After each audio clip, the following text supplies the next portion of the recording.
কুল্লু নাফসিন যায়িকাতুল মাউত সুম্মা ইলাইনা তুরজাউন।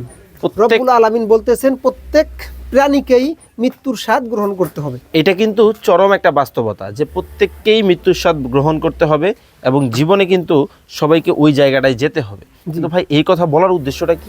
এই কথা বলার উদ্দেশ্য হলো আমরা এমন একটা ইয়ের ভিতরে আছি, মানে কি বলবো, ঘর বলতে পারেন বা মশারি বলতে পারেন, যা বলতে পারেন, স্থানে আছি যেটা আমাদের প্রত্যেকের প্রয়োজন। মানে প্রত্যেকে যেহেতু আমাদের মরতে হবে, মৃত্যুবরণ করতে হবে, তো মৃত্যুবরণ করার পরে আমাদের সর্বপ্রথম যে কাজ যেটা করানো হয় সেটা আমাদেরকে গোসল দেওয়ানো হয়।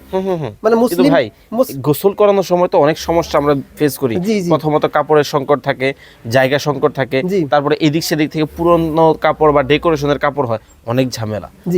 সেই জায়গা থেকে ওই ডেকোরেশনের কাপড়, পুরাতন কাপড়, ওই মানে নরমাল কোনো কিছু মানে পাক না পাক হতে পারে না, সেই জায়গা থেকে এটা শুধুমাত্র এটা করাই হয়েছে এই মুর্দা গোসল দেওয়ার জন্য। মানে একজন মৃত ব্যক্তিকে একটা জায়গায় গোসলের জন্য প্রপারলি, দেখেন চমৎকার একটা কিন্তু জিনিস কিন্তু আজকে আপনাদেরকে দেখাচ্ছি, যেটার মাধ্যমে খুব সহজেই কিন্তু মুর্দাদেরকে কিন্তু গোসল করানো হবে এবং যথেষ্ট পর্যাপ্ত আলো বাতাস কিন্তু এখানে আছে, উপরে কিন্তু নেট আছে। আচ্ছা ভাই সাইজটা বলবেন, কিভাবে অর্ডার করবে বলবেন? সাইজটা দেখেন 10.5 ফিট লম্বা, 6.5 ফিট চওড়া এবং 6.5 ফিট হাইট। এটা দরজা কয়টা আছে? দরজা দুইটা আছে, এই যে এদিকে একটা দরজা এবং প্রত্যেকটা দরজায় এবারে বেলকুন লাগানো আছে, বাতাসে উড়ে না যায়।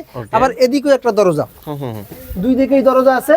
আর এটা আপনার মসজিদে, মাদ্রাসায়, মসজিদে, কোনো জায়গায় কিন্তু চাইলে আপনি এটা রাখতে পারেন। ভিডিওটা ভালো লাগলে শেয়ার করে অন্যকে দেখার সুযোগ করে দিবেন।